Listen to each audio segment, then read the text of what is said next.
How to change chart settings and options. Once the MT4 platform is downloaded and installed, let's customize your charts. You'll see a few range bars and candlestick charts open, currently sporting a green and black color scheme.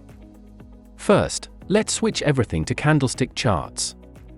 Click the chart and then the candlestick icon. Remember, you have 3 chart types: bar, candlestick, and line. There are also keyboard shortcuts available for quick changes. Now, let's give your charts a makeover. Right-click on a chart, select Properties, then head to the Colors tab. Here, you can customize every element of your chart's appearance.